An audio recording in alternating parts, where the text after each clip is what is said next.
इस डिक्टेशन की advance outlines पाने या फिर हिंदी शॉर्ट हैंड बिल्कुल बेसिक से सीखने के लिए मेरे पेड बैच से जुड़ें। और अगर वीडियोस पसंद आ रही हैं तो वीडियो को लाइक करें और इस चैनल को सब्सक्राइब करें। डिक्टेशन स्टार्ट होगी 5 सेकंड बाद।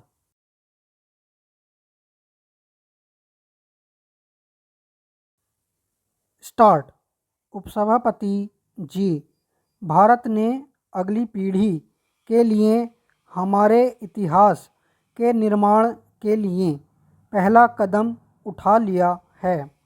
दशकों से चली आ रही केंद्रीयकृत आर्थिक नीतियों के उपरांत भारत ने हाल में एक सुधार कार्यक्रम शुरू किया है, जिससे हमारी अर्थव्यवस्था का आधुनिकीकरण, व्यापार व उदारीकरण और आर्थिक क्षमता का पूरा उपयोग हो सके। हमने निजी निवेश और प्रतियोगिता का स्वागत किया है और खुले बाजार के विकास को बढ़ावा दिया है। इसके फलस्वरूप भारत विश्व में स्पर्धा में टिकने में सक्षम हुआ है और हमारे नागरिकों का जीवन स्तर धीरे धीरे ऊंचा उठ रहा है। इन सुधारों की गति से भारत वर्तमान शताब्दी में विश्व के अकेले सबसे बड़े खुले बाजार के रूप में उभरेगा। संभवतः भारत के महत्वाकांक्षी आर्थिक सुधार कार्यक्रम की सबसे उल्लेखनीय विशेषता यह है कि बड़े ही सहज ढंग से एक बंद और संरक्षित अर्थव्यवस्था एक खुली निर्यातोन्मुख अर्थव्यवस्था के रूप में बदली है।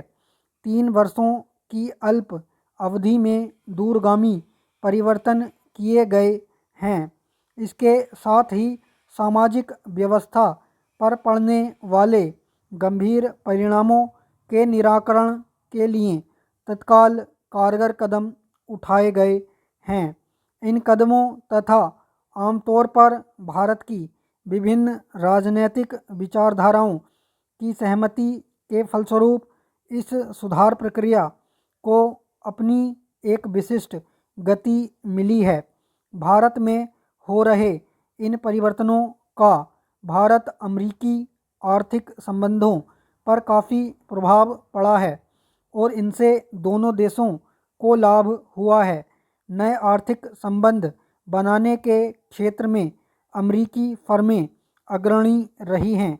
भारत का विशाल घरेलू बाजार, विशाल शिक्षित, कुशल और अर्धकुशल श्रम शक्ति, सुदृढ़ वित्तीय संस्थाएं और समय की कसौटी पर जांची परखी जाती लोकतांत्रिक व्यवस्था, इन सब ने मिलकर अग्रगामी कंपनियों को निवेश के विशाल अवसर प्रदान किए हैं।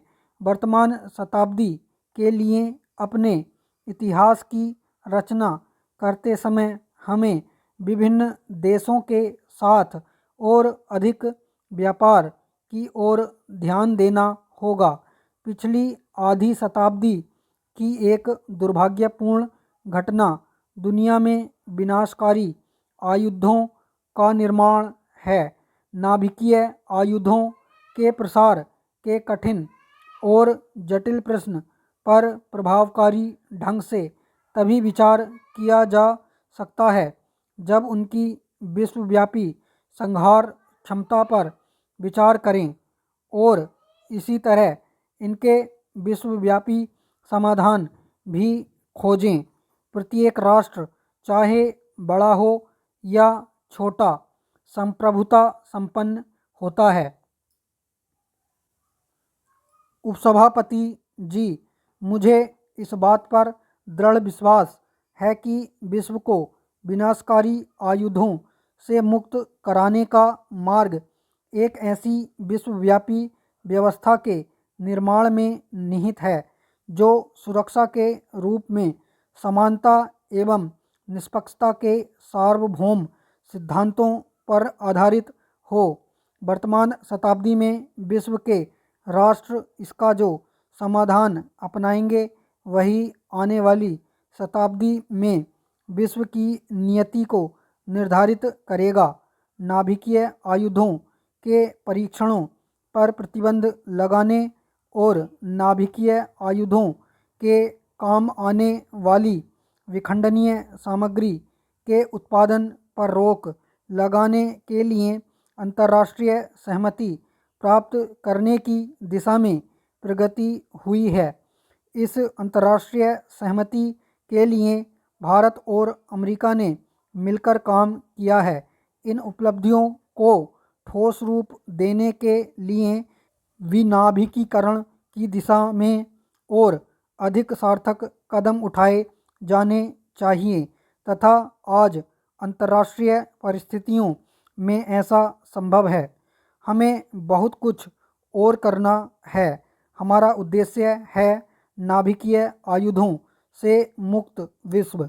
इस बीच जहां एक और नाभिकीय निरस्त्रीकरण के लिए गंभीर बहुपक्षीय वार्ताएं चलें, वहीं सावधानी के तौर पर लघु अवधि के लिए नाभिकीय आयुध का पहला प्रयोग नहीं समझौता बल्कि वास्तव में नाभिकीय आयुधों के प्रयोग पर रोक लगाना आवश्यक है।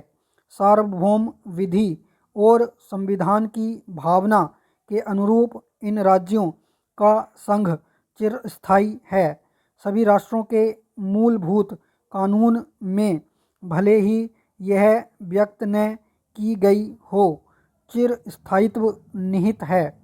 यह बेहिचक कहा जा सकता है कि किसी भी सुगठित सरकार ने अपने कानून में स्वयं की समाप्ति का प्रावधान नहीं रखा।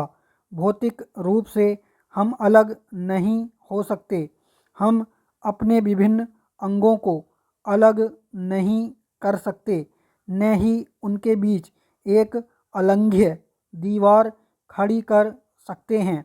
पति और पत्नी का तलाक हो सकता है और वे एक दूसरे से दूर और इतना दूर जा सकते हैं कि वे एक दूसरे से मिल न सकें, किंतु हमारे देश के विभिन्न भाग ऐसा नहीं कर सकते।